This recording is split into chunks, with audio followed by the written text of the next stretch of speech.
നമ്മള് ഇപ്പം മിഷപ്രയുടെ വിഷയം ഇന്നിപ്പം സുപ്രീം കോടതിയുടെ പരിഗണിച്ചിരിക്കുന്ന ഒരു വിഷയം കൂടിയാണ്. അപ്പോൾ ഇന്ന് കേന്ദ്ര സർക്കാരിനോട് തീർച്ചയായിട്ടും ഇതുവരെയുള്ള സുപ്രീം കോടതിയുടെ അപേക്ഷ പോകുകയെന്ന് വെച്ചാൽ തീർച്ചയായിട്ടും ഈ വിഷയത്തില് എന്ത് ചെയ്തു എന്നുള്ള ചോദ്യം തന്നെ ആയിരിക്കും ഇന്ന് സുപ്രീം കോടതിയുടെ ഭാഗത്തു നിന്നുള്ള ചോദ്യം കേന്ദ്രത്തിന് വരുന്നത്. അതിലുപരി ശക്തമായ ഒരു നടപടിയിലേക്ക് കേന്ദ്ര സർക്കാർ പോകേണ്ടത്, കാരണം ഇത് ഹൂതികളുടെ രാജ്യമാണ് മെയിനായിട്ട്. അപ്പൊ അവിടെ നിൽക്കുന്ന നിയമം, അപ്പൊ ആ നിയമം നമ്മളെ ഇന്ത്യയുമായി യാതൊരുവിധ രീതിയിലും വ്യാപാരത്തിലോ അതല്ല നയതന്ത്ര ബന്ധമോ ഇല്ലാത്തൊരു രാജ്യം കൂടിയാണ്. അപ്പൊ നമ്മുടെ ഇന്ത്യയെ സംബന്ധിച്ച് മറ്റ് ഈ രാജ്യവുമായി ബന്ധപ്പെടുന്ന പല ഇറാൻ, സൗദി അറേബ്യ, അങ്ങനെ പല രാജ്യങ്ങളും അവർ നയതന്ത്ര ബന്ധം പുലർത്തുന്നുണ്ട്. അപ്പോൾ ശക്തമായ ഒരു നടപടി നമ്മുടെ ഇന്ത്യയുടെ ഭാഗത്തുനിന്ന് മറ്റു രാജ്യങ്ങൾ നമ്മുടെ രാജ്യവുമായിട്ട് കമ്പയർ ചെയ്യുന്നതും അവര് മറ്റു രാജ്യവുമായിട്ട് കമ്പയർ ചെയ്യുന്ന രാജ്യവുമായിട്ടുള്ള ആ ഒരു നയതന്ത്ര ബന്ധം ഇന്ന് ഉപയോഗിക്കുകയാണെങ്കിൽ ശക്തമായ രീതിയിൽ ഇടപെടൽ നടത്തണമെന്ന് വിചാരിച്ചാൽ തീർച്ചയായിട്ടും ഈ ഒരു, കാരണം ഇനി മണിക്കൂറുകൾ മാത്രമാണ് ഉള്ളത്, 16 നിന്ന് 14 അപ്പം ആ ഒരു നയതന്ത്ര ബന്ധം ഇന്ന് കൃത്യമായ രീതിയിൽ നമ്മുടെ ഇന്ത്യക്ക് ഉപയോഗിക്കാൻ കഴിഞ്ഞാൽ ഒരു പക്ഷേ തീർച്ചയായിട്ടും ഒന്ന് മാറ്റിവെക്കാൻ കഴിയുമെന്നാണ് നമ്മുടെ ഒരു ശുഭപ്രതീക്ഷ. കാരണം നയതന്ത്ര ബന്ധം ഇറാനൊക്കെ നടത്തിയിട്ട് പോലും പിന്നിലേക്കാണ് പോയത്. പക്ഷെ അത് അന്ന് അത്ര കാര്യഗൗരവമായിട്ട് നമ്മുടെ ഭാഗത്തുനിന്ന് നടപടി ഉണ്ടായിട്ടില്ല എന്നാണ് എനിക്ക് തോന്നിയത്, കാരണം ഞാനത് മനസ്സിലാക്കിയത്. പക്ഷെ ഇന്ന് സുപ്രീം കോടതിയിലേക്ക് ഈ ഹർജി വന്ന സ്ഥിതിക്ക് തീർച്ചയായിട്ടും സുപ്രീം കോടതി തീർച്ചയായിട്ടും കേന്ദ്ര ഗവൺമെന്റിനോട് ചോദിക്കുന്നത് എന്ത് ചെയ്തു എന്നുള്ള ചോദ്യം തന്നെ ആയിരിക്കും മെയിനായിട്ട് വരുന്നത്. അപ്പൊ ഇനി എന്ന് പറയുന്ന നയതന്ത്ര ബന്ധത്തിൽ കൂടി മാത്രമേ ഇത് കൈകാര്യം ചെയ്യാൻ കഴിയുന്നതാണ് എന്റെ വിശ്വാസം. കാരണം ദയാമണി ആയിരുന്നെങ്കിൽ തീർച്ചയായിട്ടും അവർ പറയേണ്ട ടൈം കഴിഞ്ഞു, കൊടുക്കാൻ ഇന്നിപ്പം പണവും ഉണ്ട് ഏത് രീതിയിൽ നോക്കിയാലും. അപ്പം പണമല്ല അവിടെ എന്ന് മനസ്സിലാക്കാൻ കഴിയുന്നു.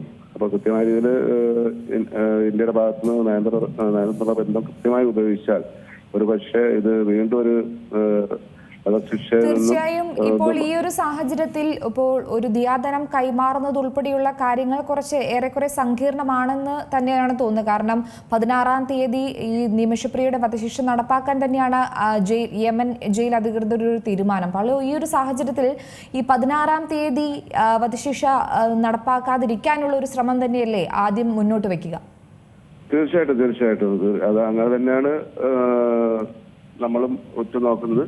എന്നാൽ നമ്മുടെ ഇന്ത്യയുടെ നയതന്ത്ര ബന്ധം മറ്റു രാജ്യങ്ങളുമായി നയതന്ത്ര ബന്ധം പെടുത്തുന്നതിന്റെ പേരിൽ തീർച്ചയായിട്ടും ആ രാജ്യങ്ങൾ ശക്തമായ തീരുമാനം യമൻ രാജ്യമായിട്ട് എടുത്താൽ ഒരു പക്ഷേ അതൊന്ന് മാറ്റിവെക്കാൻ കഴിയുമെന്നാണ് തോന്നുന്നത്. പക്ഷേ ഇനിയും കേന്ദ്ര സർക്കാരിന് നേരത്തെ താങ്കൾ സൂചിപ്പിച്ച പോലെ തന്നെ ഒരു ഇടപെടലിന് സമയമുണ്ടോ? തീർച്ചയായിട്ടും സമയമുണ്ട്. സമയമില്ല എന്നുള്ളതല്ലല്ലോ, സമയമുണ്ട്. രാജ്യങ്ങളുമായിട്ട് സംസാരിക്കാനും ഉള്ള സമയം. കാരണം എല്ലാ രാജ്യത്തും നമ്മളെ ഉദ്യോഗസ്ഥന്മാരുള്ളതാണ് നിലവിൽ. എല്ലാ രാജ്യങ്ങളിലും നമ്മളുടെ ആളുകളെ നിർത്തിയിട്ടുള്ളതാണ്.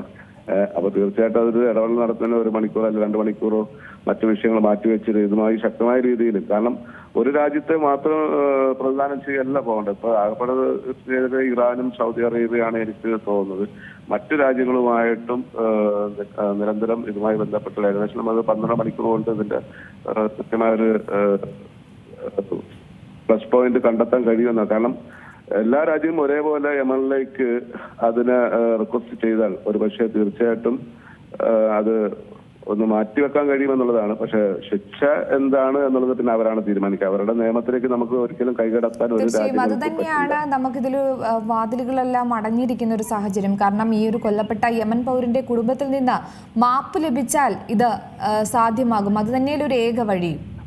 തീർച്ചയായിട്ടും അതിനുവേണ്ടിയാണ് നമുക്കൊരു ഒരു മാസം അല്ലെങ്കിൽ ഒരു 2 മാസത്തേക്ക് അത് താൽക്കാലികമായിട്ട് ഒരു നീക്കിവെക്കൽ, അത് തീർച്ചയായിട്ടും നമ്മുടെ ഗവൺമെന്റ് വിചാരിച്ചാൽ നയതന്ത്രബന്ധത്തിൽ കൂടി അത് പരിഹരിക്കത്തക്ക രീതിയിലേക്ക് വിചാരിച്ചാൽ നമുക്കറിയാം. കാരണം ഇനിയിപ്പോ മെയിനായിട്ട് പറഞ്ഞാൽ നമ്മുടെ സുപ്രീം കോടതിയുടെ തീരുമാനം എന്താണെന്നുള്ളതാണ്. അവിടെ സർക്കാർ എന്താണ് പറയാൻ പോകുന്നത് എന്നുള്ളതാണ് ഇന്ന് ലോകം ഉറ്റുനോക്കാൻ പോകുന്നത് മെയിനായിട്ട്.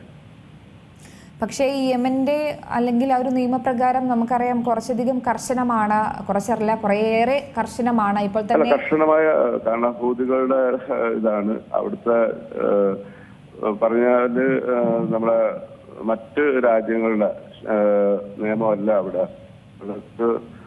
2ഓളം വിഭാഗക്കാരുടെ ഒരു സ്ഥലം കൂടിയാണ്. അഭിപ്രായ വ്യത്യാസങ്ങൾ കാരണം പ്രത്യേകിച്ച് മതത്തിന്റെ അപ്പുറത്തേക്ക് വേരുകൾക്ക് അപ്പുറത്തേക്ക് കടക്കാതെ പോകുന്ന ഒരു രാജ്യം കൂടിയാണ്. അവിടെ ഈ പേരുകൾ ഇപ്പൊ ചുരുക്കി പറഞ്ഞാൽ മതത്തിന് അതീതമായിട്ട് ചിന്തിക്കുന്ന കൂട്ടരുള്ള സ്ഥലമാണത്. ഏറ്റവും പുതിയ വാർത്തകളും വിശേഷങ്ങളും വിരൽത്തുമ്പിലറിയാൻ സീ മലയാളം ന്യൂസ് എല്ലാ ഡിജിറ്റൽ പ്ലാറ്റ്ഫോമുകളിലും ലഭ്യം.